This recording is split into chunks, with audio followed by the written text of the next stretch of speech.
everyone. Today I will tell you a story. The story is titled, Today, Corky Made a Friend with a Butterfly. Please like and subscribe to my channel if you appreciate me. You can skip this if you don't and oppose. Like this video. Thank you very much. The story begins as follows. This morning began like many others in our small, ordinary home. Sunlight slipped gently through the curtains, painting soft patterns on the floor. The air was calm, warm, and carried the faint scent of morning dew from the garden outside. I was preparing my coffee, still half asleep, when I noticed Corky sitting unusually still near the open door. Corky is not a dog who sits still very often. He is curious, energetic, and always ready to chase shadows, sounds, or absolutely nothing at all. But today, he sat with perfect focus, his head tilted slightly, his ears relaxed, and his tail resting quietly on the floor. His eyes followed something invisible to me at first. Then I saw it. A small butterfly, delicate and bright, floated gently near the doorway. Its wings shimmered in the sunlight, opening and closing as if it were breathing with the morning. It moved slowly, confidently, unaware of the dog watching it with wide, innocent eyes. Corky did not bark. He did not jump. He did not try to catch it. Instead, he leaned forward just a little, nose twitching, as if afraid that even his breath might scare it away. Every movement he made was careful, thoughtful, and strangely gentle. I held my breath, afraid that my movement would break this quiet moment. The butterfly fluttered closer, landing briefly on the edge of the flower pot by the door. Corky's tail gave one small wag, slow and controlled, like he was greeting a new friend politely. In that moment, my heart softened. There was something deeply touching about watching a dog, usually full of playful chaos, choose calm instead. It felt like the world had slowed down just for them. Corky and the butterfly, sharing the same space without fear. This was not a big event. No photos were taken.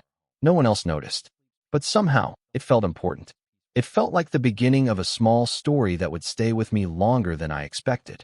The butterfly stayed longer than I thought it would. It drifted lazily around the doorway, sometimes landing on the flowers, sometimes hovering in the air like a tiny dancer. Corky followed it step by step, but never too close. His movements were slow, almost careful, as if he had decided, on his own, that this fragile creature deserved respect. At one point, the butterfly landed on the ground just a few inches away from Corky's paws. I felt a small panic rise in my chest. One sudden movement, one playful instinct, and the moment would be over. But Corky surprised me again. He lowered himself onto the floor, resting his chin between his paws. His eyes softened, no longer wide with excitement, but warm with curiosity. He watched the butterfly like one watches a friend tell a quiet story. The butterfly opened its wings, closed them, and remained still, as if it trusted him. I realized then that animals speak a language that does not need words. Corky was not thinking about being gentle the way humans do. He simply felt it. He understood, in his own way, that not everything small needs to be chased, and not every new thing is a toy. The morning continued around them. A breeze moved the curtains. A bird sang somewhere far away. Time passed unnoticed. I sat on the floor nearby, silently witnessing a lesson I did not expect to learn today. Eventually, the butterfly lifted itself into the air again. It flew a small circle around Corky, then drifted toward the garden. Corky stood up, watched it leave, and wagged his tail softly, as if saying goodbye. When it was gone, Corky turned to me.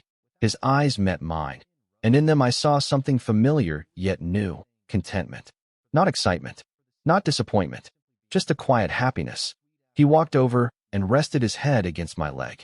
I placed my hand on his head, feeling the warmth of him, feeling grateful.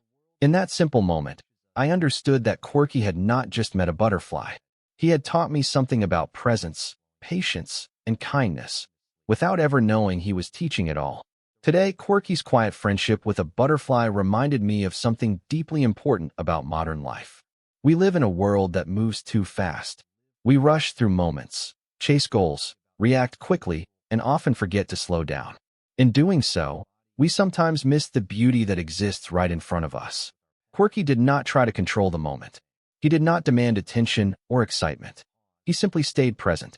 By choosing gentleness over instinct, he created a safe space for himself and for a tiny creature that trusted him. This is a powerful lesson for us as humans.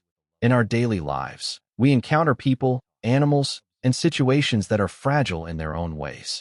Instead of reacting quickly or aggressively, we can choose patience. We can choose to observe before acting, to listen before speaking, and to understand before judging. Small acts of kindness, even unintentional ones, can create meaningful connections. Animals teach us empathy without words. By caring for them, observing them, and respecting their instincts, we become better versions of ourselves. Corky showed me that kindness does not need to be loud or dramatic. Sometimes, it is simply staying still, allowing life to unfold naturally, and respecting the delicate balance we all share. If we can bring this gentle awareness into our relationships, with animals, with others, and with ourselves, we create a world that is calmer, more compassionate, and deeply connected.